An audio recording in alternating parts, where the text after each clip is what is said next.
Aê, boa tarde a todos! Começando mais um Terebi esta semana, adicionando um anime, deixando dois pra trás, porque não tem muito o que falar. Mas vamos lá, vamos começar mais um Terebi essa semana. Boa tarde a todos, boa tarde a quem já está comentando. Vamos comentar, vamos dar boa tarde pra mim, não me faça sentir sozinho, senhores. Nossos leitores, eu ia falar leitores, não somos leitores, nós somos espectadores de sempre. O Edson tá aí, o Kendi, o Teosaf, é isso? O Faust. Olá, boa tarde a todos vocês, certo? Hoje eu vou falar do Tio do Outro Mundo. Eu não vou falar do Call of the Night porque eu não consegui ter tempo de ver, sinceramente. Então eu não consegui. Eu até pensei ontem à noite, mas eu tava muito cansado, eu deixei pra lá. Tive 12 horas de aula de campo ontem, tô morto. Amigo, estamos todos mortos. Estou muito morto de cansado de trabalhar também. Eu dormi mal. Eu tomei como é que chama o nome? Torcilax, porque eu acordei sem conseguir mexer o pescoço. Agora está... aqui já tá ruim já. Aqui, ó. Aqui tá ruim.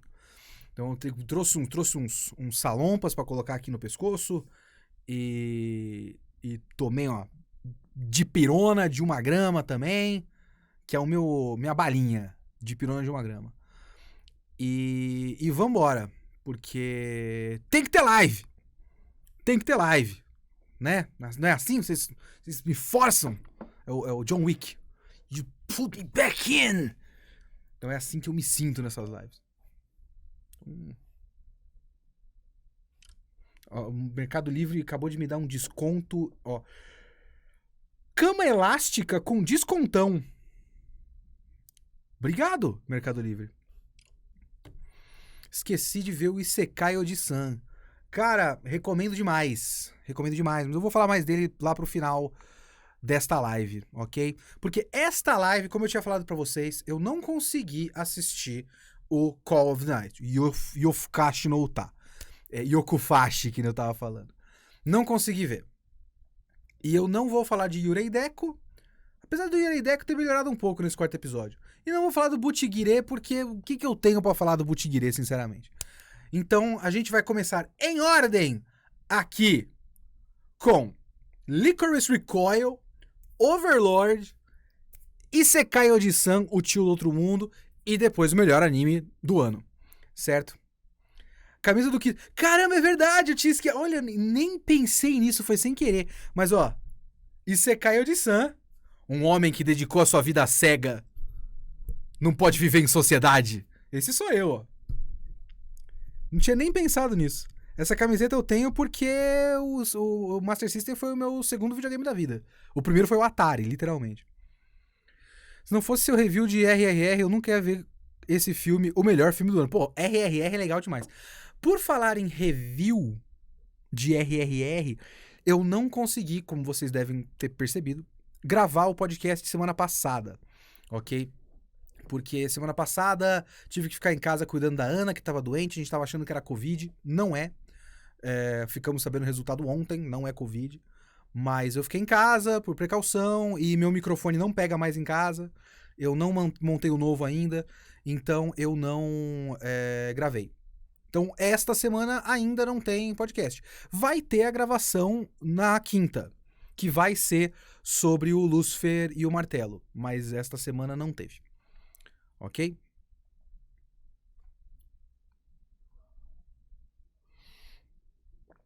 A gravação de quinta-feira vai ser sobre Lúcifer e o Martelo, o mangá. E não o anime, no caso. Até porque o anime não acabou. Então, o que eu vou falar do anime? Eu vou falar aqui na live pra vocês. Certo? Talvez narrativamente esse tenha sido o pior episódio de Licoreco, mas foi o que eu mais gostei. Será? Overlord eu vi metade da primeira temporada e foi a definição do cringe. Já ia passar um pano, mas ainda bem que é o mangá. Não, quinta-feira agora os 10 volumes do mangá. Overlord eu vi a primeira metade da definição do cringe, embora não seja um jovem cringento. Não sei se eu acho Overlord cringe. Cringe? Não sei. Eu, inclusive, tenho elogios a este episódio de hoje. Veja bem. Porque esse foi um dos raros episódios que não foi só papo. Teve só papo. Ah, meu Deus do céu, eu sou um mago das palavras. Desculpa. Vamos lá, senhores. Vamos começar com Licoreco, como é o apelido deste anime. Licoreco, Licorice Recoil. Licoreco é um caso muito curioso. É um caso muito engraçado, um caso muito esquisito.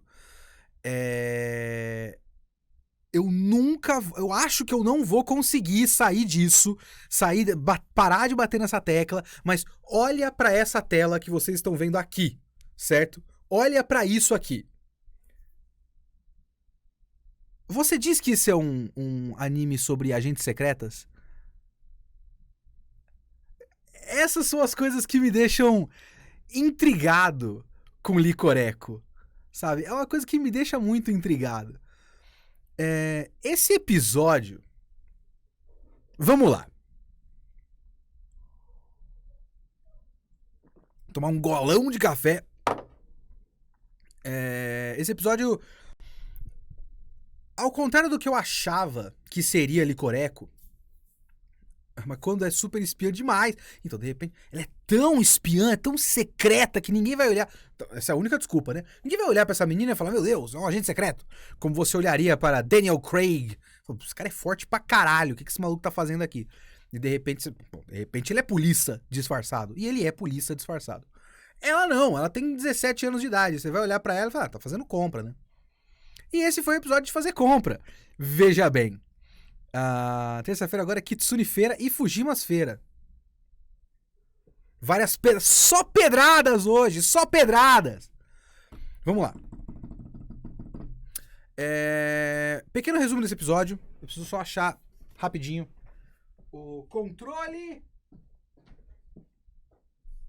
do ar-condicionado, porque está meio frio demais. Vou aumentar um pouco a temperatura aqui. Pronto. Esse episódio foi o quê? Ele teve o que sempre tem em Licoreco, mas ele tá começando a desenvolver uma trama, digamos assim. Ele tem uma overarching plot do Licoreco que tem a ver com a Chitose. Essa é Chitose? É o nome dela? É, né? Eu já esqueço. Super espiãs demais, é isso que você quis dizer. A super espiãs... cacete, eu completamente esqueci do que você tava falando. Chisato! Isso, Takina e Chisato. É isso que eu ia pesquisar agora, sem vocês olharem. Chisato. Chitose é um nome japonês de algum anime, não é? Eu não tô maluco. Mas não é desse anime. Tem a ver com a Chisato, que tem aquele cara loiro que deve ter alguma coisa contra a agência e tem alguma relação com ela. Pai? Adotivo? Biológico? Chitose é o anime das dubladoras. O cara tem alguma coisa a ver com ela. E aí tem aquele Robota, que é o hacker com cabeça de robô, e agora um cara novo de cabelo verde. E o cara novo de cabelo verde ele é importante demais nesse anime, porque o que aconteceu nesse episódio? As meninas foram sair pra fazer compra, eu já falo sobre isso já. E aí rolou um ataque no metrô, mas a agência já sabia, fechou todas as entradas do metrô e conseguiu frustrar o ataque no metrô. Inclusive o ataque seria louquíssimo, o cara pegou lá a metralhadora, ele ia matar 100% das pessoas que estavam lá dentro. Fosse na vida real seria uma tragédia, como é um desenho animado, a gente acha muito legal. Mas o cara era um ataque muito eficiente. Não dê ideias, animes, por favor. Os americanos vão adorar isso aí. Mas enfim.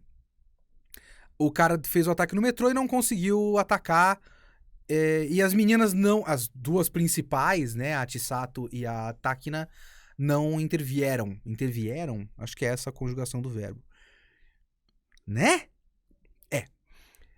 E elas não entraram porque elas estavam à paisana, né? Esse era, inclusive, o exercício da Chisato com a Takina. Você consegue ficar um dia a paisana ou meu caralho de asa? E aí ela conseguiu. Só que o ataque foi ocultado pela agência. E desviou de 40 mil tiros.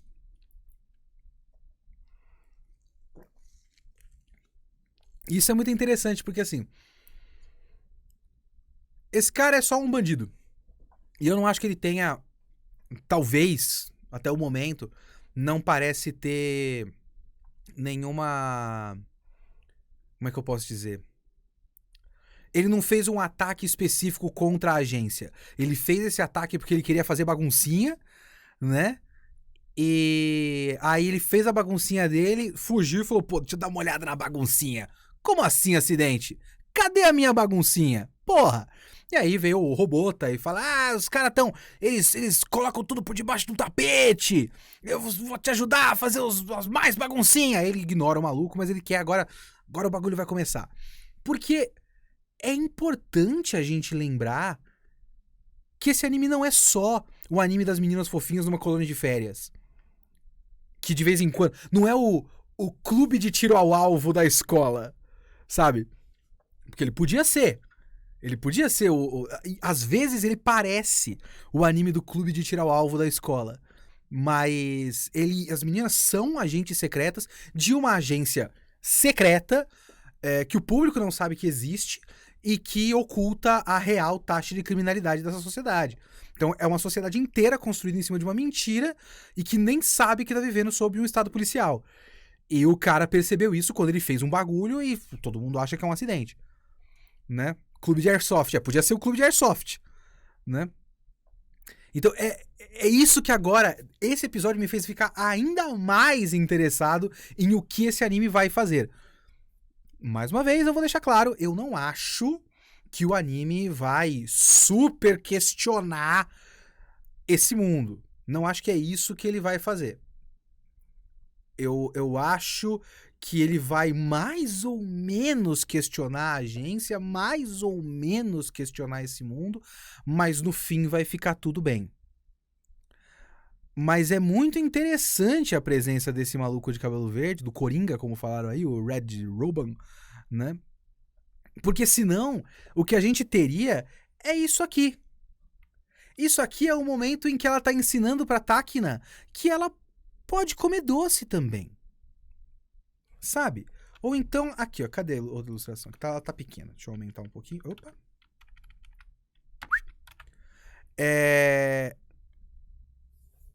Esse episódio começou com elas jogando um jogo online de realidade virtual e a Chisato vendo a calcinha da Takina e que viu que não era uma calcinha, que era uma cueca boxer masculina. E ela falou, que porra é essa? Não, você tem que vestir uma calcinha bonitinha. Vamos comprar calcinhas. Aí a gente passa 60 para 70% do tempo desse episódio num episódio de Shikimori-san. Sabe? É elas fazendo compras, elas vão pro aquário, aí ela imita um peixe, a outra imita uma enguia, e aí elas vão. Nessa cena aqui, eu não consegui achar o lugar exato, uma imagem exata, mas depois ela comer e tudo mais, e aí ela vê ouve na mesa de trás um pessoal gringo falando gringolês atrás, fala, deixa eu ajudar os gringos lá que estão perdidos, não sabem nem pedir comida aqui no restaurante. Aí enquanto ela tá ajudando o pessoal no restaurante, a Takina, ela senta e relaxa, e aí tem um frame do cabelo dela mexendo, e você olha e fala, puta que pariu, que anime bem feito, né? Olha que fantástico. Que fantástico. Os caras pararem pra animar o cabelo da menina se mexendo com o vento. Pra passar uma sensação de paz. E é uma puta produção. Uma puta produção. É uma produção bizarramente boa. E esse episódio nem teve tanto sakuga assim, sabe? A cena do metrô é uma cena muito boa, né? Uma cena de ação bem... a gente brincou de Coringa, mas eu vejo o Coringa do Nolan, o Coringa do Heath Ledger, fazendo uma coisa parecida com mais ou menos o mesmo texto e mesmo enquadramento e tal. E ficou muito da hora. Assim, até a cara dele, o que tá acontecendo? Cadê as pessoas? Eu queria ter matado pessoas. E aí não conseguiu matar pessoas e tal. E elas no aquário é lindo, a iluminação é linda. Elas conversando, inclusive tem todo aquele papo que a gente começa a ver um passado da Chisato, e tem, tipo, elas estão num lugar iluminado com uma luz mais amarelada, então você tem aquele contraste daquela luz forte amarelada com todo o azulado do aquário no fundo. O Sakuga Brasil tava dizendo que os grandes nomes da indústria estão elogiando muito o Licoreco. O Kojima, né, elogiou o Licoreco. E... Ó, o diretor disse em uma entrevista que a ideia inicial era algo mais sério, mas que ele mudou para deixar mais leve quando se juntou ao projeto. Então, é muito engraçado, porque você vai assistindo o negócio e você tem momentos em que parece que você tá vendo um Yashikei. Sabe, pra quem não conhece o termo, a maior parte das pessoas que estão assistindo aqui devem conhecer, mas vai que alguém não conhece. Iyashikei é um subgênero de anime que é o anime para relaxar. Não sei se vocês conhecem aquele Yuru Camp. Eu tô assistindo agora Yuru Camp enquanto eu faço traduções e tudo mais. E é um anime sobre meninas acampando na montanha. Então ele se detém por muito tempo em como armar uma tenda, como acender um fogo. E tem várias tomadas dela só olhando o Monte Fuji, porque elas moram num lago que tem vista pro Monte Fuji. Ai, que bonito o Monte Fuji. Não é isso, é um anime pra você olhar e você assistir, é gostosinho mesmo, né? Essa vida deve ser muito boa. Aí você volta pro trabalho e fica triste porque o capitalismo te pegou. Então é isso. E às vezes eu fico olhando o Yashikei não é um Slice of Life, veja bem. O Slice of Life não tem o compromisso de ser relaxante. O que o Slice of Life tem é o compromisso de contar um dia a dia sem se ater a uma trama. São coisas diferentes. Veja bem, uma coisa é um anime com o objetivo específico de fazer você relaxar. Você pode relaxar com qualquer coisa. Você pode falar, eu assisto Dragon Ball Z e me relaxa no fim do dia.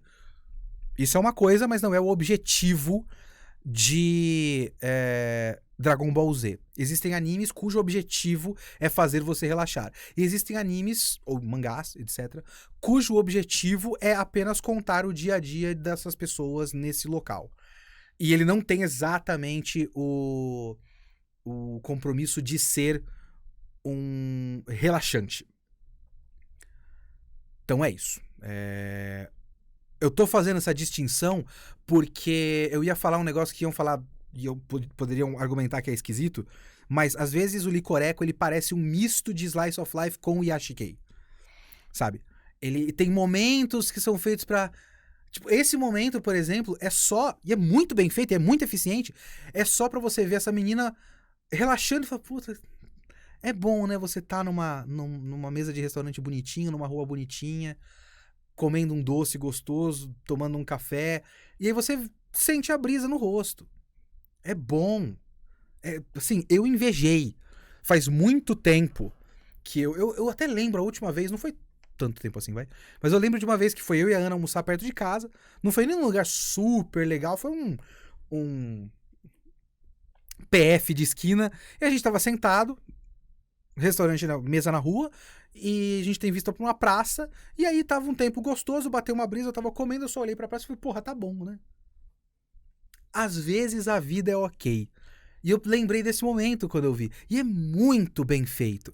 E são momentos que fazem você esquecer que tudo que a Takina quer é voltar a ser uma agente secreta no estado policial oculto. Porque é isso que ela quer. Ela tá aprendendo a ficar um pouco mais solta. Ela tá aprendendo a se vestir normal. Ela tá aprendendo que ela não precisa estar eternamente em missão. Não precisa fazer compra e dizer que nós finalizamos o objetivo da missão. Ela pode só simplesmente fazer compra e comer um doce e a vida é legal. Ela tá aprendendo a ser mais leve e ser menos letal até. e ela vê um problema na frente dela acontecendo e ela não intervém nesse problema porque a Chisato está lá com ela. Ela tá aprendendo isso. Eu não sei se o resultado final disso, lá no último episódio, vai ser a Takina olhar e falar: olha, essa organização aqui é tudo que tem de errado nesse mundo, né? Talvez o negócio seja um não me envolver com isso e, se pá, combater diretamente esse estado policial oculto. Mas, no mínimo, eu não quero fazer parte disso. Eu não sei, eu acho que não vai ser. Mas é engraçado esses momentos que fazem você esquecer que no fundo é isso. Tá certo que ele não vai fazer você esquecer completamente, porque existe agora uma trama. Tem esse Coringa, tem o Robota, eles vão se juntar alguma hora, provavelmente. Tem o cara loiro, que tem algo a ver com a Chisato. Tem o que a Chisato tava falando do objeto que ela quer devolver pra alguém, que tem a ver com esse cara, aparentemente. Então, tem vários bagulhos. É um anime extremamente bem feito. Mas é um anime muito curioso. E que a maneira de você curtir ele é você curtir o Sakuga. Você curtir o relacionamento das duas. Porque é uma dupla muito carismática, uma dupla muito engraçada, uma dupla muito legal. A Chisato é uma personagem muito legal. A dupla Chisato e Takina é uma dupla legal. Se você aproveitar desse jeito e aí de repente tem uma cena de ação e você fala, puta que cena de ação foda! E é isso que você vai aproveitar. E dessa maneira, perfeito. 10 de 10. 10 de 10. Mas tem sempre um asterisco pra mim. Porque não vai acontecer o Licoreco Season 2 Takina versus a agências. Não vai acontecer, não. Continuo falando que Licoreco tem potencial pra mais. Tá tudo ali, mas eles preferem focar no relaxante e fofinho. Cute Girls with Guns. Ele só não é o anime do clube de airsoft da escolinha por um detalhe. Por um detalhe. Mas ele podia muito ser o anime do clube de airsoft da escolinha. Você não precisava mudar nem o design das personagens. Nem o design do uniforme, mal precisava, sabe, mudar o design do uniforme das Licoreco lá. Depois de Promised Neverland, eu não duvido nada da mudança de teor entre seasons. Eu também não acho que vai ter uma segunda temporada. Tem muito cara de resolver em 13 episódios e é isso, sabe? Mas talvez meus únicos asteriscos para Licoreco são asteriscos ideológicos, digamos assim. Mas eu não tenho como criticar nada desse anime. Tirando o fato de que parte essencial da trama é uma coisa que me preocupa muito nos tempos de hoje. Mas tirando isso... tirando isso, tá tudo bem. Este foi o episódio dessa semana de Licoreco. Episódio 4 de Licoreco. Bom episódio. Episódio gostosinho. Gosto muito de ver essas agentes secretas do estado policial distópico sendo felizes. Tudo que eu quero é isso. Tudo que eu quero é que essas policiais comam doces muito gostosos. E que a grande população nunca saiba que elas fazem parte de um grupo de extermínio. Só isso que eu quero. Vamos lá. Vamos para agora... Eita porra. Aqui. Vamos para Overlord. Ei, Overlord. Não vou nem falar de novo que vocês votaram, vocês decidiram e vai ter Overlord nessa temporada, ok? Então vamos para Overlord dessa semana. Episódio 3. 3? 3, né? Acho que é. Cadê?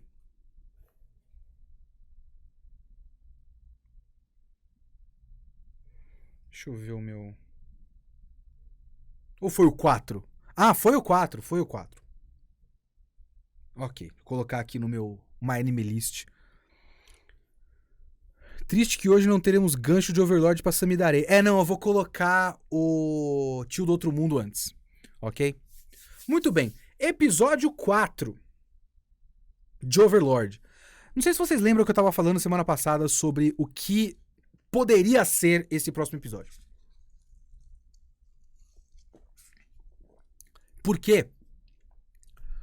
O episódio anterior foi todo sobre o aquele Elnix, é Zirkniv, o nome desse cara, Zirkniv Elnix, esse é um nome horroroso no Overlord, né? Fazendo lá, tentando uma aliança com a teocracia Slane. Eu tô lembrando nomes agora. A melhor crítico de anime que tem, eu lembro nomes. Nunca aconteceu isso na minha vida. Vamos lá. Tem o cara do Império Baharus. É isso? Será que eu tô arriscando demais? Eu podia terminar por cima. Eu tô arriscando nomes que eu não sei se tá certo. O cara loiro, o Gilgamesh do Overlord, tentando fazer a negociação lá pra fazer uma aliança contra o homem, contra o nosso caveirão aí, junto com a teocracia Slane, e vai tudo pro caralho, porque, ó, Zirkniv, isso. Porque ele aparece no Coliseu e o Zirkniv olha e fala, meu Deus do céu, ele é um gênio da estratégia, ele sabia, esse tempo todo ele sabia. Ele entra em desespero. E eu fiquei falando pra vocês, cara, é muito provável que o Ainz nem saiba o que tá acontecendo. Ele não fazia ideia. E aí a gente teve este episódio e foi basicamente isso. Basicamente isso. Porque o que o Ainz quer? O Momonga, né? O homem aí. O bagulho dele o Ainz só querendo se divertir no Coliseu e o cara pensando que ele é um gênio da guerra. É tipo isso, porque o que o Ainz quer? O Ainz é o cara que tá preso nesse jogo. Vou até fazer uma crítica negativa quanto a esse aspecto aí. Porque assim, é fácil esquecer, e eu esqueço direto, que ele é um cara que foi preso nesse jogo e ele só quer encontrar os amigos jogadores dele. Porque ele fica vendo uns sinais de que os amigos jogadores dele estão por aí e tudo mais. E esse é um aspecto que não faz quase nenhuma diferença. Nenhuma. Ele cita isso o tempo todo, mas é importante você lembrar que isso faz parte da motivação do personagem. Mas isso faz tão pouca diferença, é estranho. Às vezes eu estranho, quando ele cita, esse episódio teve o momento que ele olha uma espada do agente lá do gladiador e vê umas runas e fala, será que algum jogador deixou isso pra cá? Porque são runas que não deveriam existir nesse mundo e tudo mais. Então tem esse momento e tem um momento que ele pensa num companheiro de guilda dele do jogo. E eu esqueci o nome, mas ele lembra e mostra a imagem do cara com uma espada e tal, um escudo. E aí são momentos que está, tipo, nossa, é verdade, né? Tem isso. Ele tá atrás dos caras que jogavam com ele. Que na maior parte do tempo não faz nenhuma diferença. Esse negócio. É estranho até. Mas tá lá. Existe. E tem esse sentimento dele de querer voltar a uma era de grandes aventuras, porque pra ele só queria estar jogando um RPG. E pra jogar RPG, o que você faz? Você vai em mapa que você não foi ainda e você faz um PVP de vez em quando, sabe? Eu não sei como vocês jogavam MMO, certo? Eu joguei muito pouco MMO na minha vida. Eu tive a minha fase Ragnarok. Nossa, eu vou fazer uma tangente tão grande aqui, tão grande. Eu tava vendo um vídeo ontem. Chamado Em Defesa do Utopianismo. Eu acho que seria isso. Em defesa de você querer uma utopia. E aí o cara faz uma longa argumentação de que não é pra você pensar numa utopia, não é nada disso. Mas quando você pensa numa utopia, você tá tentando ativamente deixar o mundo melhor. Né? Então, o que a gente deveria fazer não é só olhar para o mundo e falar, cacete, a extrema-direita tomou todo mundo, estamos todos fodidos. É você tentar ativamente deixar o mundo melhor do que ele é, certo? E aí ele fala também de nostalgia no vídeo, e ele fala sobre como a gente acaba pegando símbolos para simbolizar a nossa nostalgia, mas não é sobre essas coisas, né? Não é... Por exemplo, o meu ponto que eu quero chegar é que Recentemente eu tentei algumas vezes voltar a jogar Ragnarok. E não é que eu sinto saudade de Ragnarok online. Eu sinto saudade dos tempos em que eu não tinha nenhuma preocupação e tudo que eu fazia era, por algumas horas do meu dia, passar jogando Ragnarok.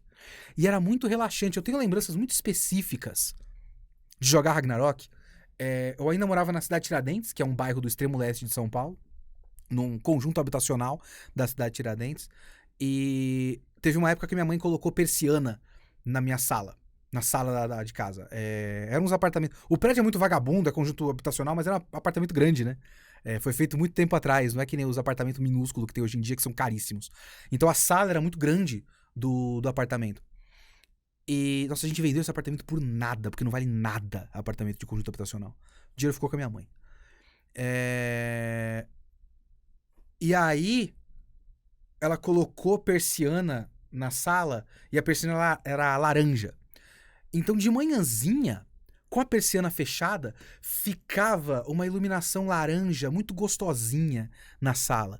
Então, eu lembro de passar muito tempo nas florestas de Paion, no Ragnarok, com a sala naquela luz laranja. Então, era muito, muito da hora. Então, não é que Ragnarok é um jogo muito da hora. Ter 14 para 15 anos de idade, nenhuma preocupação e não pensar que eu tô perdendo tempo que eu podia estar trabalhando enquanto eu tô jogando Ragnarok e apenas jogar o jogo é muito bom. Você entende? Eu tô dizendo isso tudo porque a gente tem que mais ou menos pensar que na cabeça do Einstein tá tipo isso. Tipo, só o que ele quer é esse sentimento de aventura.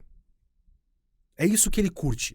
Tipo, é muito complicado, os caras querem dominar o mundo e tem os reinos de não sei o quê. Porra, isso aqui não era só um jogo. Eu vou fazer os aventureiros explorarem esse mundo. E aí eu exploro o mundo com eles. É isso que eu vou fazer. Vai ser da hora demais. Porque eu tenho quase certeza que o que ele quer fazer é isso. Tipo, ele quer fazer os aventureiros explorarem o mundo pra ele explorar o mundo com os aventureiros. Porque é da hora explorar o mundo.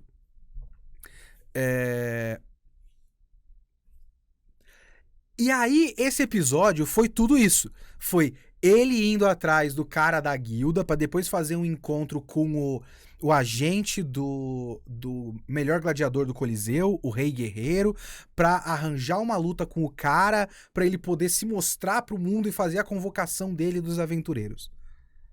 Não tinha nada a ver com o Jirkniv.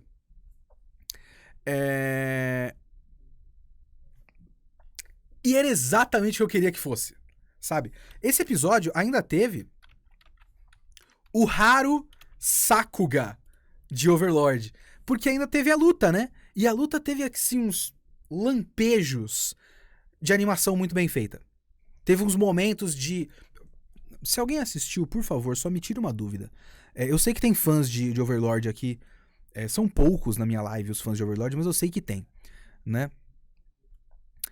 E os caras não tinham acordado que ele não ia usar magia? E ele não fala, não se preocupe, eu não vou usar magia. Ele usa magia pra cacete. Não é? Enfim. Eu gosto do detalhe do Léo dizendo com quem ficou o dinheiro pra contextualizar a história. Se eu falasse pra vocês, vendemos um apartamento e eu fiquei com... Pelo amor de Deus, né? Enfim. Aí teve... somos poucos, mas ganhamos a eleição, exatamente. Então, por favor, se você entende isso, ó, ele saiu pela tangente, são equipamentos mágicos e passivas... E mágicas passivas. Ah, tá. Tá. Se tem fã de Tomodachi Game, deve ter de Overlord. Anteontem, eu fiz uma live e na minha própria conta, né, no sábado. E aí eu tinha falado muito brevemente que Tomodachi Game era um anime horrível. E teve uma pessoa que ficou no chat. Alguém me explica, por favor, por que ele não gosta de Tomodachi Game? Porque é um anime tão legal. Tem fã de tudo. Enfim. Então teve a luta, ele lutou com o cara, a luta foi interessante, ele fez a convocação. E uma coisa que eu tenho que bater palmas pra esse anime é que ele não abre mão da piada. Porque eu falei pra vocês na semana passada, a maneira correta que eu encontrei, correta pra mim, a maneira que eu encontrei pra curtir Overlord. Que Overlord é a versão magia, a versão RPG de fantasia do One Punch Man. Enquanto o One Punch Man é de super-herói, o Overlord é de RPG de fantasia. Que é um longo build-up pra uma piada anticlimática que se repete ad infinitum porque o cara é muito poderoso. Os dois são a mesma coisa. E os dois são completamente alheios ao big picture do que tá acontecendo ao redor deles, né? Tipo, nesse episódio, tem 2 vezes que o Ainz recusa coisas porque ele não sabe lidar direito com a política da coisa. Uma delas eu esqueci. Eu esqueci completamente uma delas. E a outra foi quando o imperador fala pra eles serem um estado vassalo. E ele não sabe exatamente, ele não sabe nem o que é um estado vassalo. Tipo, o império será um estado vassalo do reino do feiticeiro. Ele falou, não, peraí. E aí na cabeça dele, o que é um estado vassalo? O que eu faço aqui? Falou, não, manda um e-mail. A gente vê isso depois. Porque ele não faz ideia de como proceder politicamente pra fazer um estado vassalo. Então o cara não manja do que tá acontecendo. E com tudo isso que aconteceu, ele foi lá, matou o maluco, reviveu, fez a convocação. E o Ainz tá sendo completamente sincero. O outro maluco acha que ele é um gênio da estratégia. Até a recusa do estado vassalo é um sinal de que não, ele sabe o que tá acontecendo. Ele é foda demais. Então, eu tenho que dar os créditos de que essa piada, a piada principal, de que esse mundo é politicamente muito complexo e o Ainz não faz ideia do que tá acontecendo em nenhum momento. Ele nunca, em todo momento, a única garantia que a gente tem dessa história é que coisas muito complexas estão acontecendo e o Ainz não está entendendo. Essa é a única verdade, é o bug desse mundo. Caralho, exatamente isso. O bug é um Yonkou a essa altura, não é? No mangá, ou já faz um tempo? Eu acho que agora tem uma nova organização dos 4 Yonkous. Eu peguei esse spoiler, mas eu não sei se o bug passou a ser recentemente ou se ele já era antes. Ele chegou a ser um Shichibukai também, não foi? Ah, virou agora. Beleza. Spoiler pra vocês. Não falem os outros no chat, por favor. Eu sei, mas não coloquem spoiler pros outros. Mas ele chegou a ser um Shichibukai e tal. Então é tipo bug. As coisas só vão acontecendo e ele tá envolvido. Essa é uma piada que eu gosto muito. Eu acho uma piada muito... Quando você consegue realmente conduzir bem essa piada, a piada é muito boa. E Overlord são esses lampejos de genialidade de Overlord. Eu não gosto da direção de Overlord, eu não gosto da animação de Overlord, eu não gosto do pacing do Overlord, mas tem uma coisa que ele não abre mão, é que ele leva tudo isso muito a sério. Então, esse episódio não teve trilha sonora de piada, sabe? Não teve poporopó. É sempre épico. A parte essencial pra fazer essa piada funcionar é que o tom do que tá acontecendo precisa ser épico. Então ele tá sempre pra cima, ele tá sempre... Tudo é muito sério, e a gente sabe que pro Ainz não é. Porque ele não faz ideia do que tá acontecendo. Então isso, a gente tem que bater palmas pro Overlord. Isso é real. Mas, deixa eu ler só um comentário aqui. Apesar de Anticlímax ser o mesmo no One Punch Man, e esse anime, eu acho que a construção do One Punch Man é bem melhor. Tem todo um episódio pra única coisa que o cara quer é comprar comida barata no supermercado. A questão é que o Overlord não é abertamente uma comédia. A minha argumentação é: Overlord fica muito melhor quando você vê ele como uma comédia que não se assume comédia.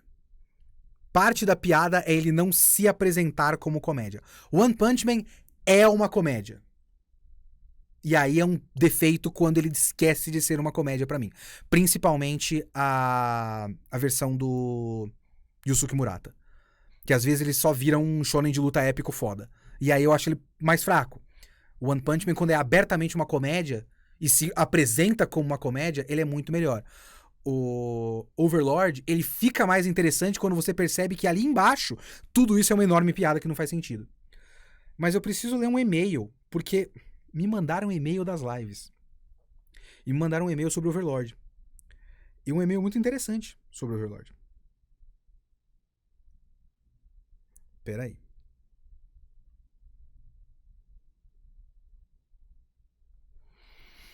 O Kendi. Ah, o Kendi! Aqui, ó, tá aqui. Kitsune, em live você falou que imaginava que Overlord seria muito melhor escrito do que animado pela quantidade de conversas. Como fã das novels, eu confirmo isso. E digo que vai piorar no futuro do anime. Vou dar de exemplo os volumes 12 e 13, A Paladina do Reino Sacro, parte 1 e 2, que serão adaptados em filme. Vai ter isso também? Ô, Jesus amado. Spoilers leves. Eu vou falar, gente, vocês não se importam tanto com Overlord. Jaldabaoth reuniu centenas de milhares de monstros, está atacando o reino e, coincidentemente, quem decide ajudar é o Rei Feiticeiro.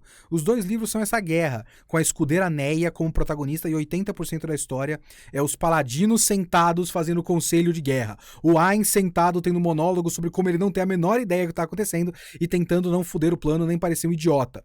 O Ain sentado conversando com a Neia e ela tendo uma ideia totalmente distorcida dele, e a Neia sentada com outros paladinos criando uma seita ao Rei Feiticeiro por acidente. Eu amo esse arco. Foi uma leitura super fluida e interessante, mas não consigo me imaginar sentado no cinema por 2 horas ouvindo eles discutindo e com pouquíssima ação acontecendo, sem que fique um saco. Ademais, parabéns Kendi pelo uso de ademais, ok? Uma palavra só, essa palavra pouco usada, eu uso pouco, preciso colocar no meu vocabulário, ademais. Ademais, vírgula, até onde o anime já adaptou, é muito comum que as conversas sejam resumidas ou cortadas. Por exemplo, e esse é um comentário interessante sobre essa temporada. No primeiro episódio da 4ª temporada, a conversa que o Einstein com o líder da guilda foi praticamente podada no meio, sem mostrar o racismo na base da guilda dos aventureiros, nem como eles estavam tentando se aliar a dos magos... A guilda dos magos, é isso, Kendi? Existe uma guilda dos magos? Eu nem sabia disso. Contra o Ainz. Esse tipo de coisa ocorre desde a primeira temporada para ficar menos chato e, como consequência, não consegue nem ficar interessante. Porque mesmo resumidos ainda são muito longos. São muitos e longos diálogos e nem transmitir a boa... tem Guilda dos Magos. Nem transmitir a boa escrita, ótima construção de mundo e preparações para o futuro das novels. Então tem isso. A gente tem que... Ele adiantou um futuro arco aí, o Kendi. Muito obrigado pelo seu e-mail. Eu também não sabia que ia ter um filme do Overlord.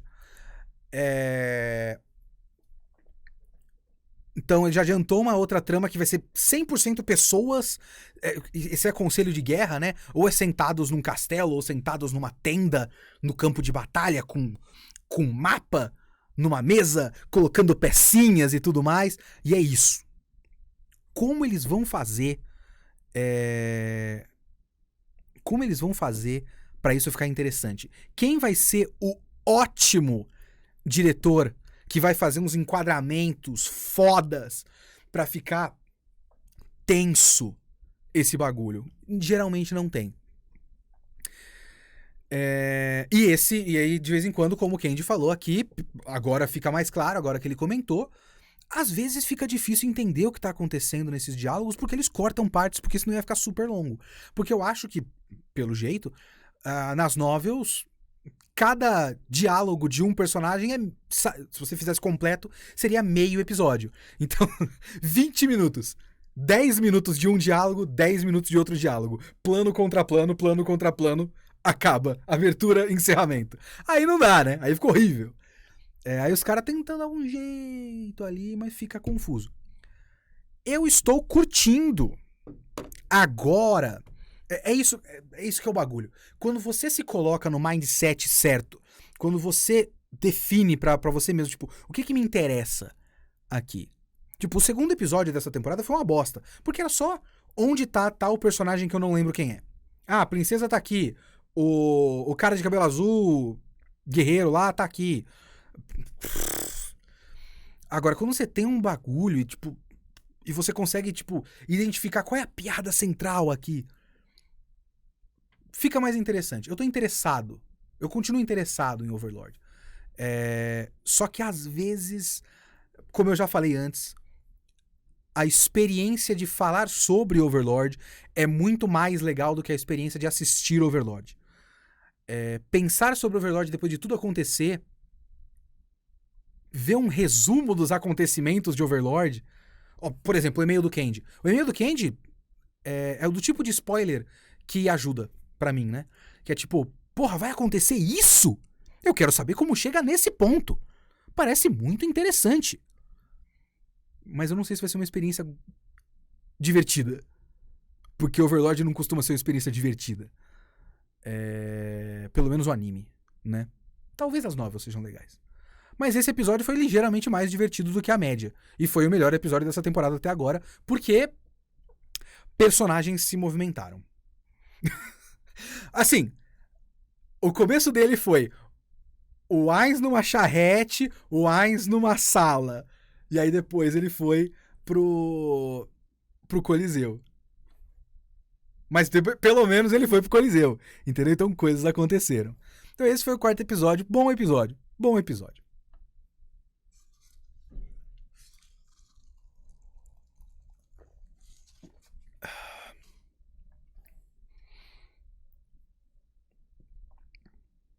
Eu sabia que cedo ou tarde tu ia gostar. Eu nunca falei que eu desgosto de Overlord. Nunca falei que eu desgosto de Overlord. Overlord me interessa. É que Overlord, ele é... Eu queria ser muito fã de Overlord. Muita coisa que tem no Overlord me interessa demais. A maior barreira pra eu não ser um fanzaço, fanboy de Overlord é Overlord.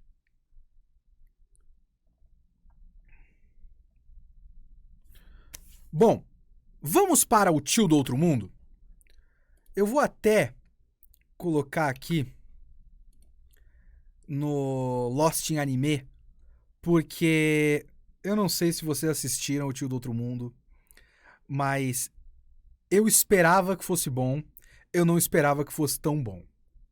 Sinceramente, eu não sei nem que imagem que eu vou colocar aqui pra ilustrar os melhores momentos desse anime, porque é muito da hora, cara. É muito da hora. O grande problema de comentar o Isekai Oji-san, e eu vou voltar a dizer aqui que o... Eita porra. Eu vou acompanhar pela Netflix, ok? E saiu o primeiro episódio na Netflix. Já tem outros 3 em outras fontes. Eu não estou vendo por outras fontes porque eu tô com muita preguiça de ver outras fontes. A Netflix, eu aperto um botão no meu controle remoto e ela está lá.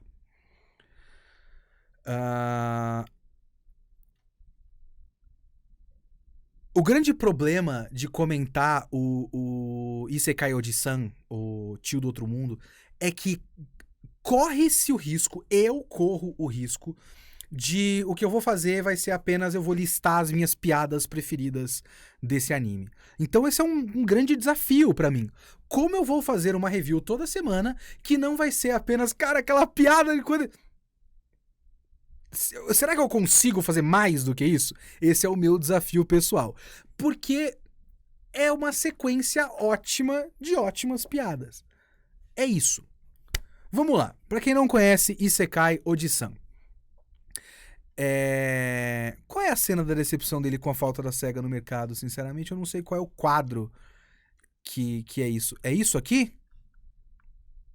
Não é não, né? Cadê?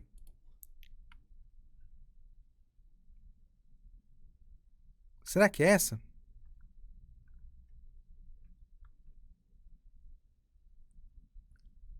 Então, o Henrique Sen, eu me lembro quando você, fundo preto e branco e o resto do perfil. Ah, não é isso não. Não deve ser essa não.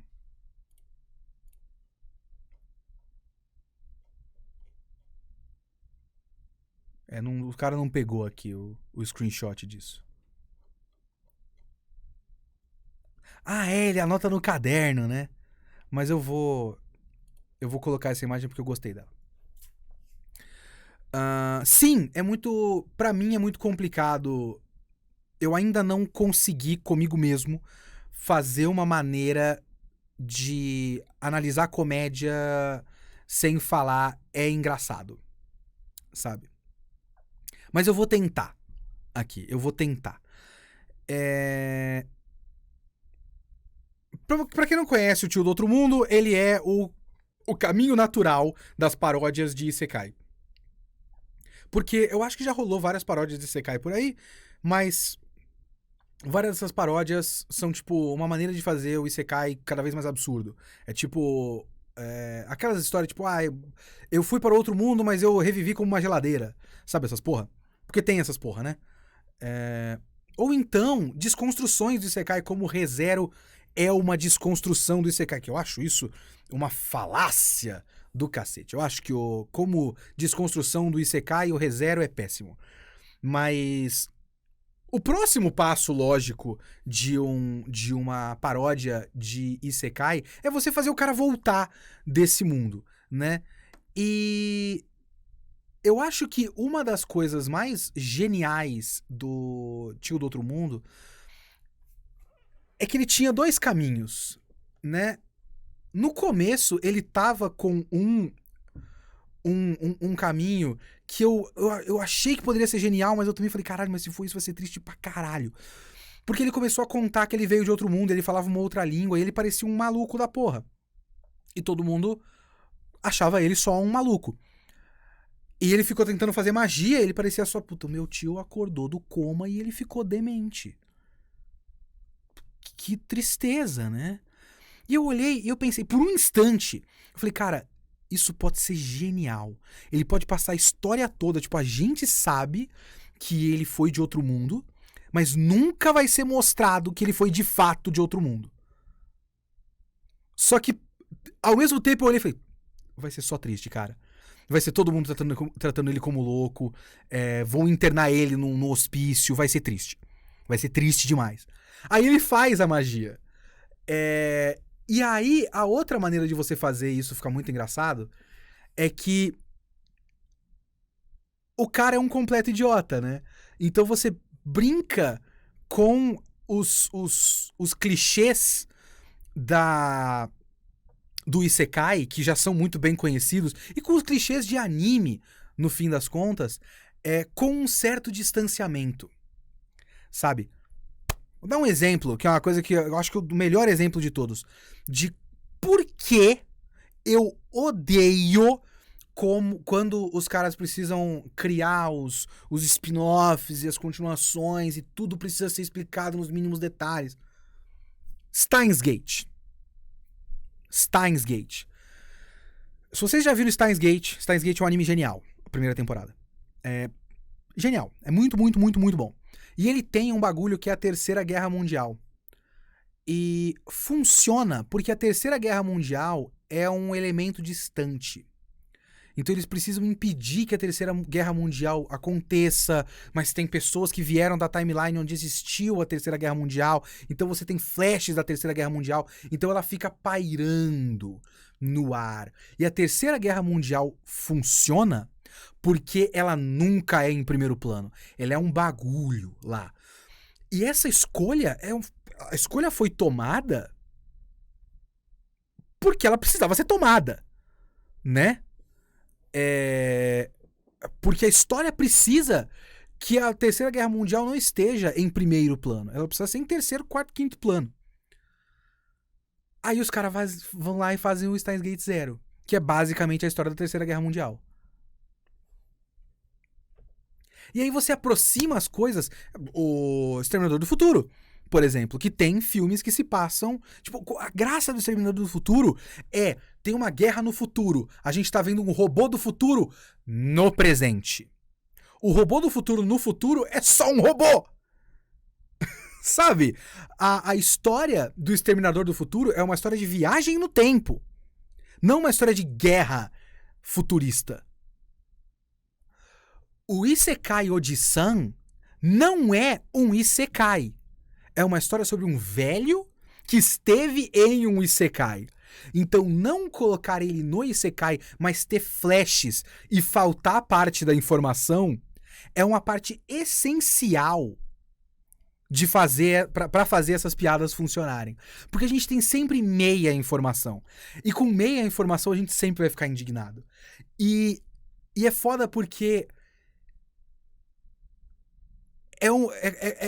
é muito comum a gente ver o Isekai que é sobre o cara que conhece RPG ou o cara que conhece especificamente Isekai caindo no Isekai. O ReZero é isso, né? O ReZero tem muito disso. Tipo, se eu tô nesse mundo, eu sou o personagem principal. É uma das únicas coisas que eu acho realmente inteligentes no ReZero. Praticamente tudo da atitude do Subaru... É Subaru, né? Praticamente tudo da atitude do Subaru vem do fato de que se ele caiu nesse mundo e ele é diferente desse mundo, ele pressupõe que ele é o ser mais importante desse mundo. Mas, lógico que eu sou o herói aqui. Eu sou o cara diferente, eu sou especial. Lógico que eu sou especial. Não, ele é só um bosta. Né? Só que o tio de outro mundo, ele não é o otaku de anime ou o otaku de Isekai. Ele é o otaku especificamente da SEGA. Então ele não tem o conhecimento dos clichês de anime. Ele não parece ter os conhecimentos de clichês de anime. Uma das melhores piadas desse primeiro episódio. Tem várias outras piadas que são aquela piada que você já espera. Tipo, coisas que são casuais pra ele, que viraram casuais pra ele, e que ele trata como casual, mas nesse mundo não é. Que é tipo, tira um bolsão interdimensional e tira um item e é super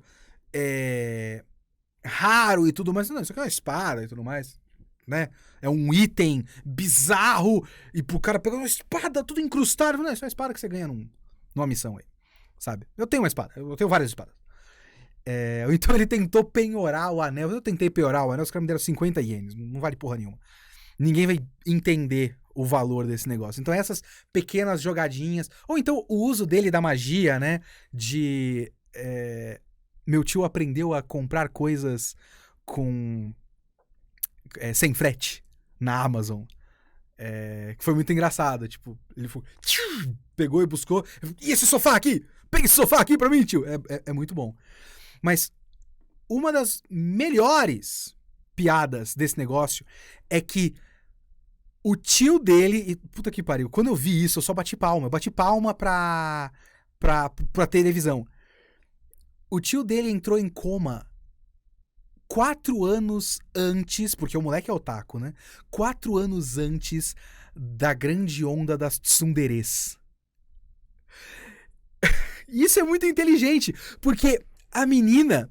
Cadê? Deixa eu pegar a imagem da menina tsundere.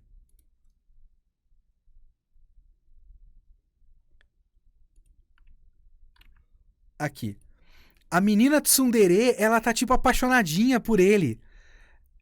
Aliás, antes de mais nada, tem uma outra ótima piada. Já tô fazendo a lista de piadas boas.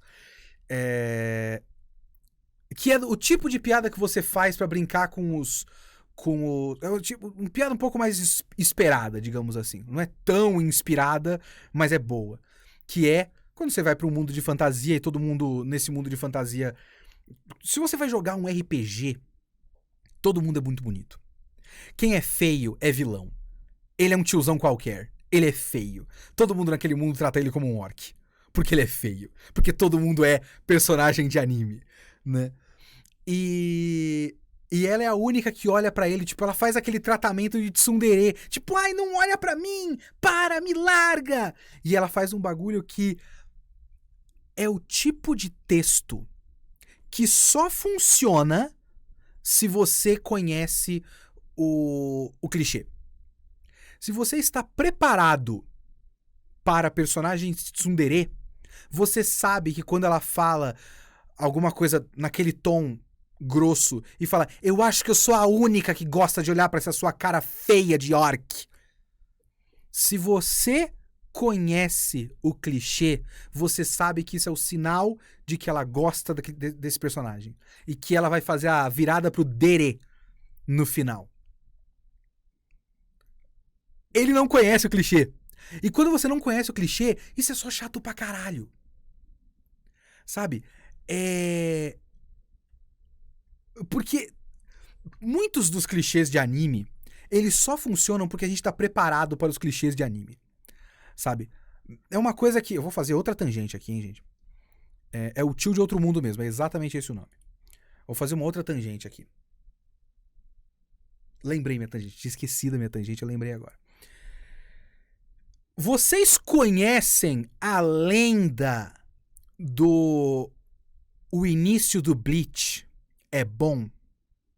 Bleach era bom no começo.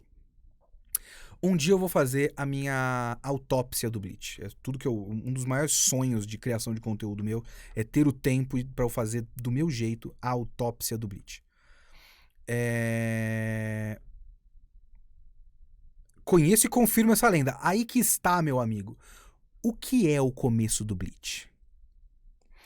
A partir de que ponto você considera o começo do Bleach? Minha tese...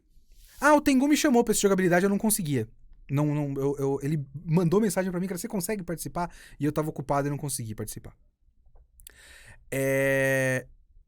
Minha tese para a lenda do Bleach era bom no começo é a seguinte. O começo de Bleach pras pessoas é o arco do resgate da Rukia. É quando começam a aparecer os capitães e os outros Shinigamis, e aí tem sequência de lutas de heróis, né, o grupo principal, contra Shinigamis, tenentes, whatever, capitães. Sim, eu já citei isso no passado, isso aí. O pessoal simplesmente desconsidera o começo do Bleach. O começo do Bleach inclui, no mínimo, 5 capítulos, que é, no mínimo, meio volume do papagaio do Chad. É um lixo e é uma péssima apresentação do Chad como personagem. Você não aprende nada do Chad, a não ser o fato de que ele é bonzinho e que ele é amigo do Ichigo. É muito tempo perdido num momento crucial da história. Um momento que você precisa estar capturado, sendo capturado. Sua atenção precisa estar sendo tragada pelo mangá. E você, tipo... Eu quero ver alguma coisa acontecer, eu quero ver essa história andando pra frente. Você tem um desvio de 5 ou 6 capítulos do papagaio do Chad. O começo do Bleach é um lixo, mas a gente meio que esquece isso, porque a gente sabe como funciona o shonen de luta. E o shonen de luta tem uma fase protocolar obrigatória de capítulos irrelevantes de apresentação de personagem. Eles são muito pouco relevantes pro todo. Porque depois o lore da coisa vai ficar tão grandioso e complexo que isso vai perder a relevância. E a gente aceita isso. E a gente só aceita isso porque a gente já conhece. Tsundere é o tipo de coisa que a gente só aceita como algo divertido de se ver porque você sabe qual vai ser o caminho dessa personagem. E se você gosta do clichê, você gosta do clichê e você sabe o que vai acontecer. Se você não tem consciência do clichê, só o que você tá vendo é a história de uma mina muito chata.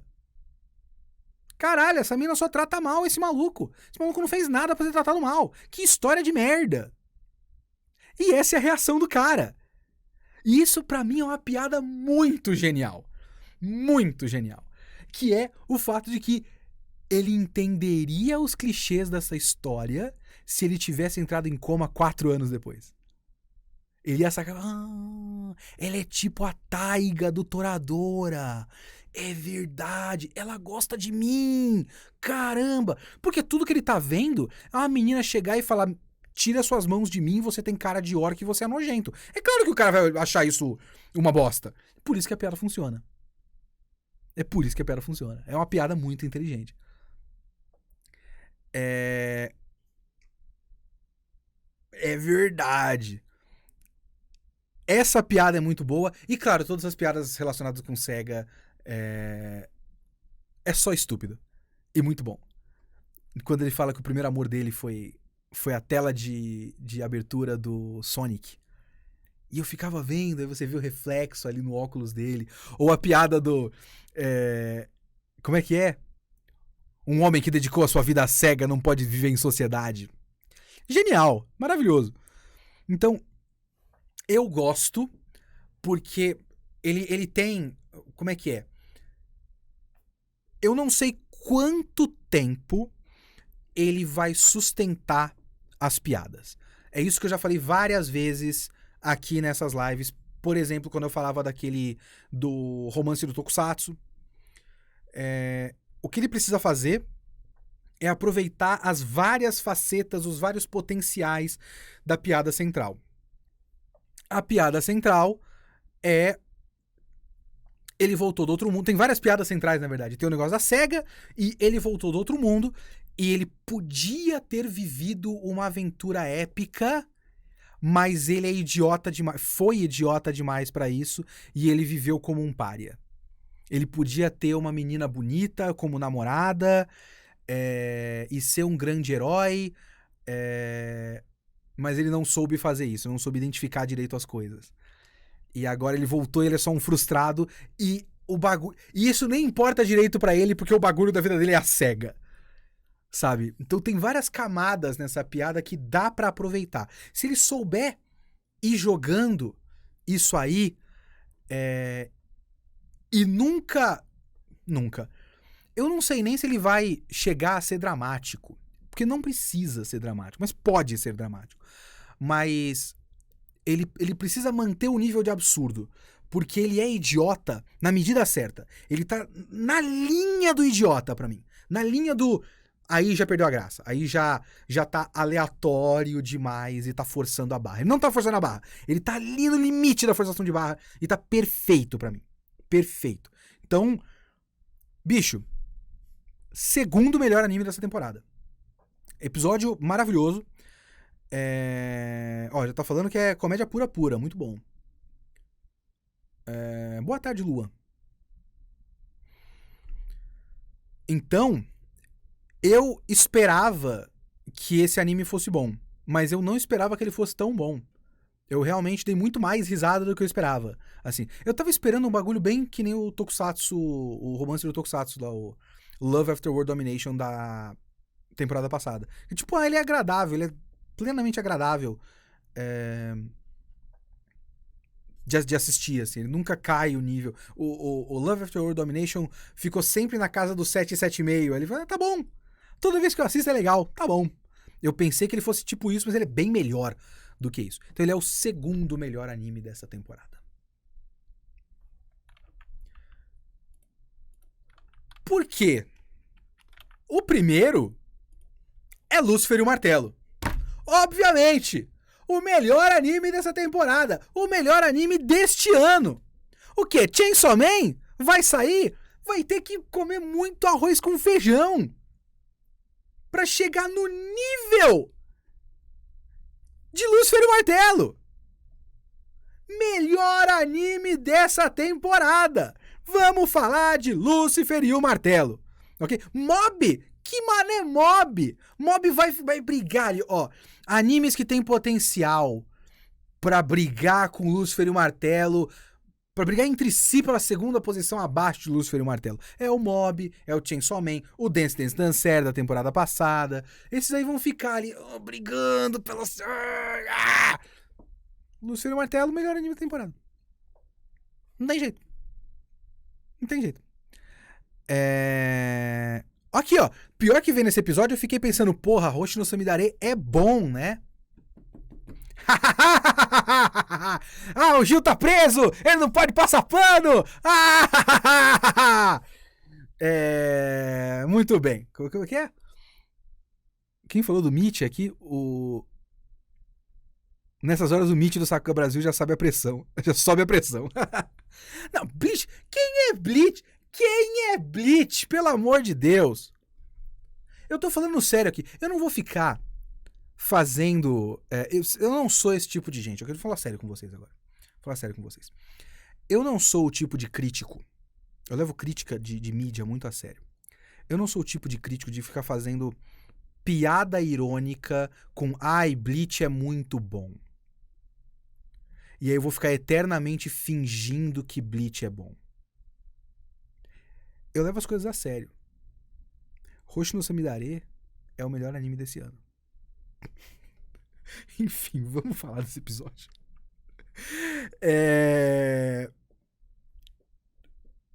Vamos lá. Este episódio é o que... Eu já falei pra vocês recentemente, que na live passada, que tem uma crescente de qualidade no mangá, e a crescente de qualidade acompanha o crescimento do elenco, né? E quando a chegada do Hangetsu, que é esse cara que tá aqui na tela, este cara aqui, é um enorme ponto de virada na história. Mas eu vou fazer aqui umas... Eu vou falar um pouco mais disso aí no meu podcast, porque não foi gravado ainda. Eu vou gravar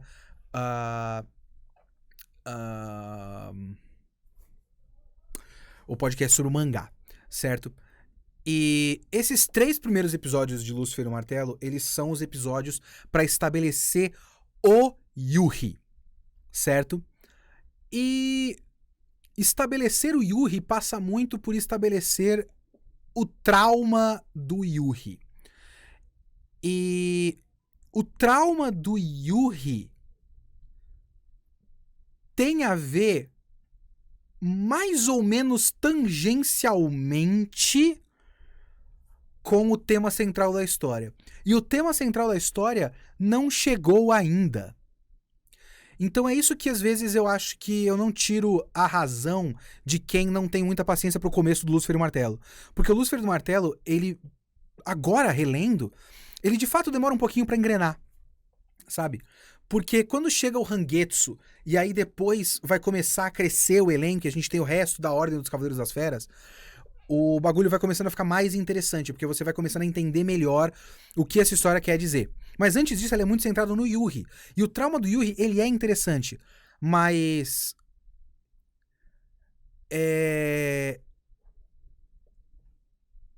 eu ainda tenho certa dificuldade pra localizar, sabe, pra fazer a ligação entre o tema central e essa coisa do Yuri que tem a ver com ser controlado, as correntes que ele tem do tio dele, os traumas da... Bom, na verdade tem... Como é bom falar em voz alta, né? Caramba, tem uma inscrição no Prime. Obrigado, Vitor Quartz. Olha só. Semana passada nós falamos da menina que foi cortada, certo? E eu falei que tá tudo bem cortar essa menina. E por um lado, sim. Por outro lado, faz um pouco de falta. Um pouco de falta. Sabe por quê? Porque, vamos lá. O que a gente teve nesse episódio?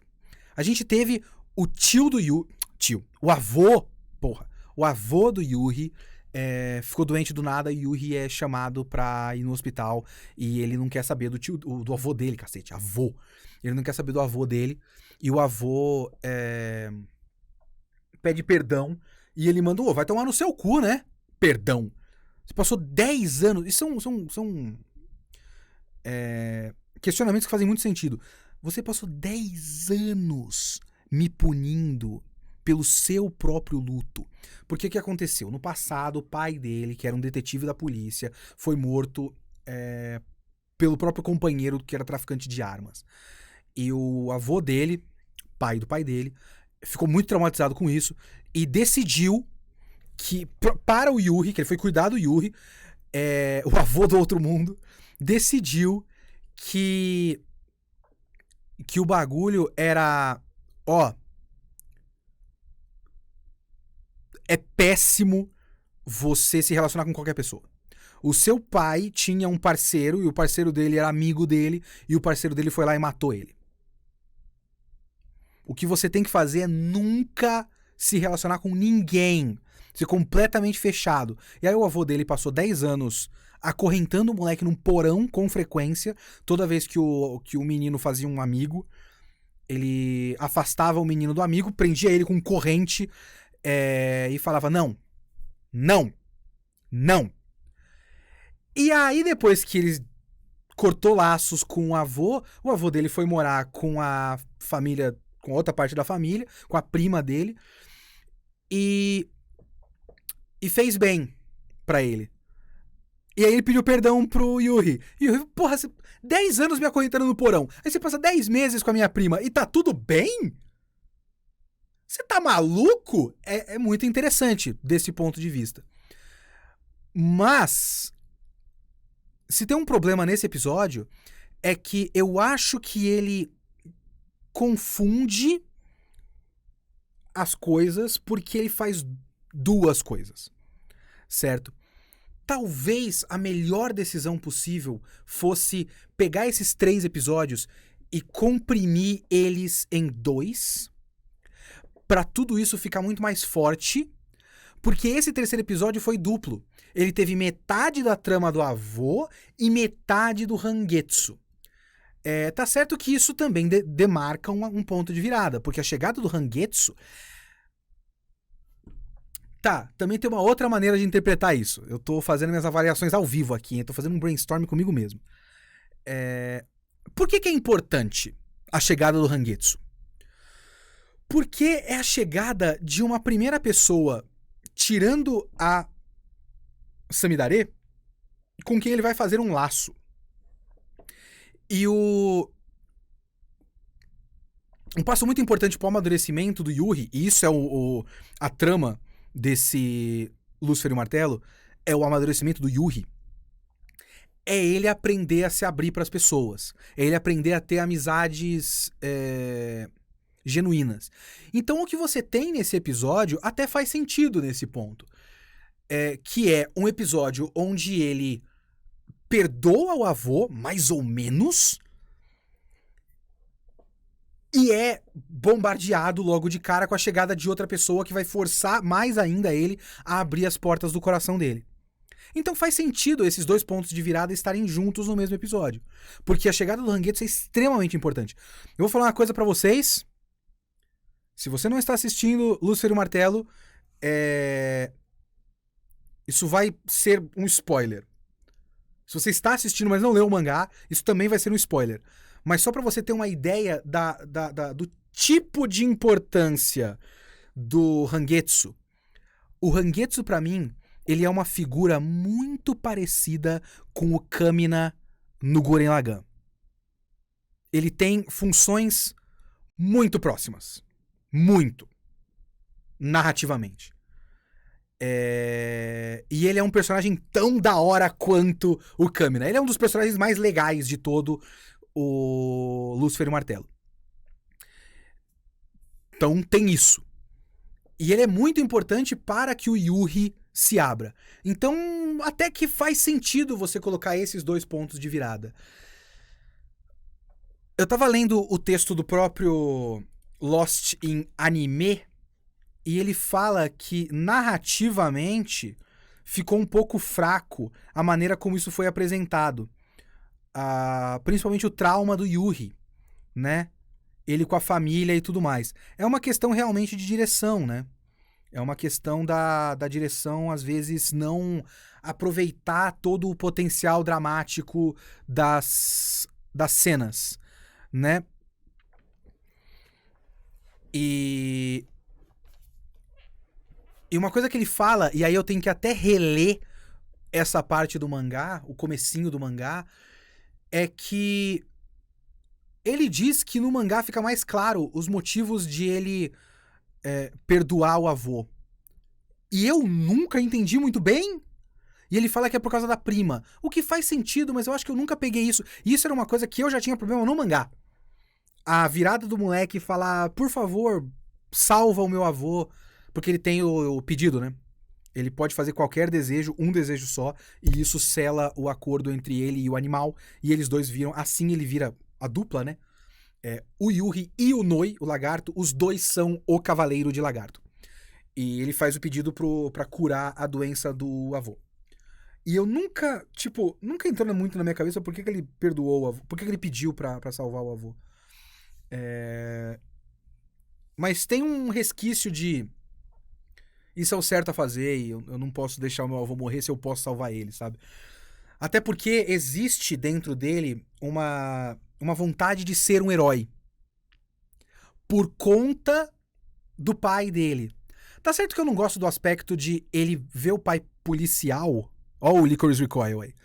Ele vê o pai policial e querer ser igual ao pai, que é um policial, porque ele vê o pai como um herói e ele vê ser policial como uma maneira de ser um herói. Mas enfim. Não gosto desse aspecto. Mas ele vê isso, né? Como Lúcifer e o Martelo nunca exatamente questionam o papel da polícia. Então é difícil de cobrar Lúcifer e o Martelo de no final ter um asterisco que fala, mas na verdade a polícia, ela colabora para a criminalidade. Eu não vou cobrar isso de Lúcifer e Martelo. Gostaria, mas eu não vou cobrar isso de Lúcifer e Martelo. Mas isso já foi apresentado nesse episódio. Ele tem um flashback do avô do Yuri falando, então você quer ser um detetive como o seu pai, né? Então ele tem essa coisa de querer ser um herói. Inclusive ele encontra nesse episódio um personagem que se coloca como um herói, porque esse é o mais legal do Hangetsu. O Hangetsu, ele não é um herói, mas ele tem um cartãozinho que ele fez de brincadeira, falando, Hangetsu Shinonomi, Paladino da Justiça. E ele dá o cartão, fala, tá aqui meu cartão, cartão de herói, aqui ó. Ele, herói? Paladino da Justiça? Que porra é essa? E então ele tem um pouco de tipo, por que eu vou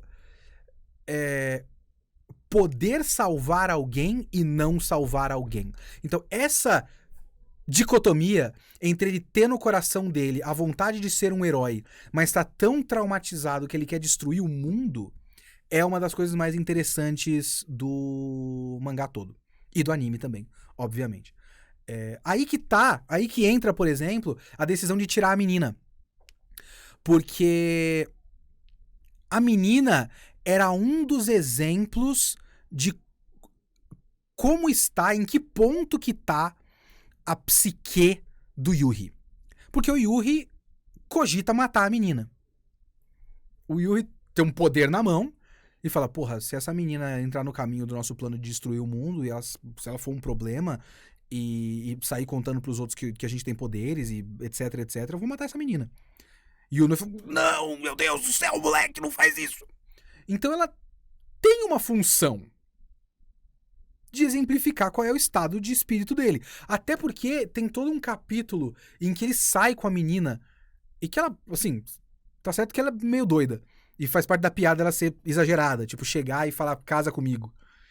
Antes de conhecer o Yuri. Mas ela é uma menina que tá abertamente falando, venha. E ele sai com a menina distanciado dela. Então, ela é um exemplo de como ele está distanciado das pessoas e ela é um exemplo de como ele está num estado extremo, psicologicamente falando, que ele é capaz de matar pessoas. Então ela tem uma função na história. E o anime cortou.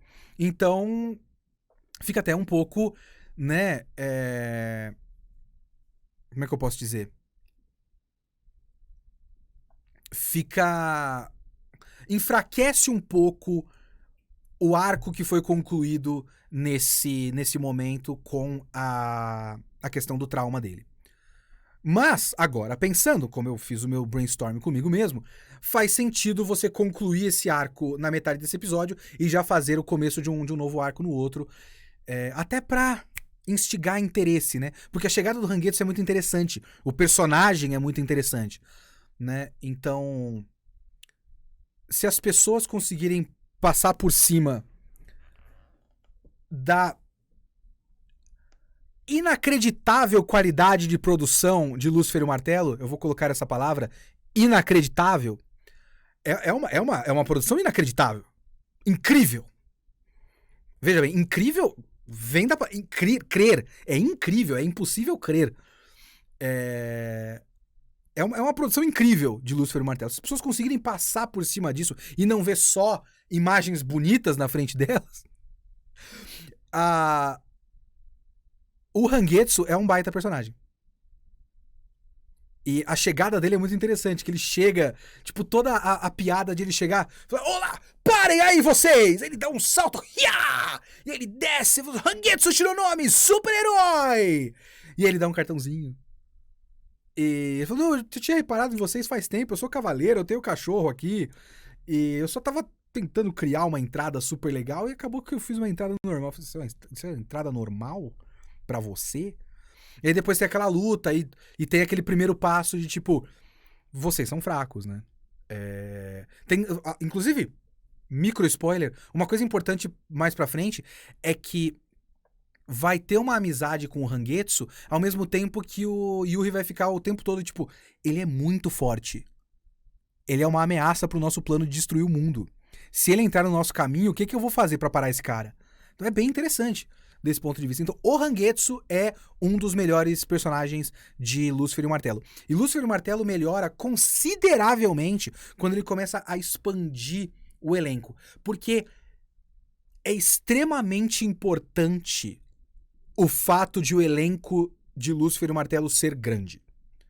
Ter um elenco amplo e os relacionamentos dos personagens uns com os outros é parte da ideia de Lúcifer e o Martelo. Então a história vai ganhando corpo conforme o elenco vai ganhando corpo. Então a gente ficou todo esse tempo preso com Yuri, Noi e Samidare. E a Samidare é uma personagem que é pouco personagem por muito tempo da história. Então é basicamente o Yuri falando com o Noi, sabe? Então tem isso. Então a história vai melhorar muito agora, muito. E a gente só tem a ganhar, porque assim, é um anime lindo e a história é muito boa, o roteiro é ótimo. E o roteiro carrega, né? O roteiro carrega. Eu espero... Eu conheço pessoas que não conhecem o mangá e que não sabiam do que se tratava e que estão tipo, não é o melhor anime, o anime mais bem produzido do mundo. Mas, pô, essa história é da hora, hein? Conheço pessoas. E se isso acontecer, já é uma enorme vitória. Eu espero que pessoas comprem o mangá. Apesar que eu já vi a coleção completa vendendo por 400 conto. O que eu não entendo, porque esse mangá encalhou na JBC, não vendeu nada. Não acreditem em pacotes de Lúcifer e o Martelo vendendo por 400 conto. Com certeza dá pra achar mais barato, viu? Enfim. Ele faz a pose de Henshin do Kamen Rider Ryuki, o irmão dele vai fazer o parceiro do Ryuki, o Knight. Ah, tem isso, porque eu não tava ligado que era a pose do Ryuki. Mas ele se apresenta, vai ter mais pra frente uma luta e que ele fala Kamen Rider Hangetsu Shironome! E aí ele parte pra cima do cara.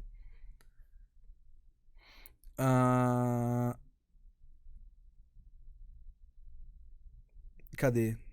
Tinha um comentário que eu acho que eu perdi. Um salve pro Fábio do Mais de Alô. O Fábio Garcia escreveu sobre o Lúcifer e o Martelo no Omelete. Muito bom. Eu fui citado como crítico de mangás. Foi muito divertido. E é isso. Ó, triste que encalhou. Queria outras coisas do Mizukami pra cá. Eu queria muito... Eu preciso ler pra começo de conversa. O Spirit Circle, né? 6 volumes só, pô. Dá pra publicar. Spirit Circle, ele tem cara de JBC, mas também tem uma cara de New Pop, viu? Ele encaixaria bem com o tipo de coisa que a New Pop publica. Esses 2 episódios que saíram ainda tem o filtro estourado terrível. O filtro ficou no primeiro só. Os outros 2 não tem isso, não. O Lúcifer e o Martelo tem uma cara de anime do começo dos anos 2000, né? Tem muito cara. A colorização dele é um anime feito em 2004, sabe? 2003. É muito engraçado. Bom, é isso. Esses foram os animes dessa temporada. Não consegui ver o Call of the Night. Provavelmente não vou ver. O Made in Abyss também provavelmente eu não vou ver.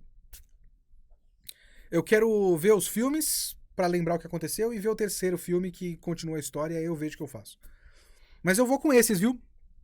Eu acho que agora eu tô com um bom conjunto. Eu tenho coisas pra falar do Licorice Recoil, eu tenho coisa pra falar do Overlord, eu tenho coisa pra falar do Tio do Outro Mundo e eu tenho muita coisa pra falar do Lúcifer e o Martelo. É um bom conjunto. Eu gostei desse elenco aqui. Espero que vocês gostem do elenco de animes que eu peguei aqui. E é isso. Senhores, hoje tem mais live, eu acho, do Rafa. Deve ter, às 5 horas. Mas nós ficamos por aqui. Muito obrigado pela companhia e até lá, até a próxima. Até quinta-feira tem gravação do podcast do Lúcifer e o Martelo, do mangá, hein? Pra sair na próxima segunda-feira. Falou!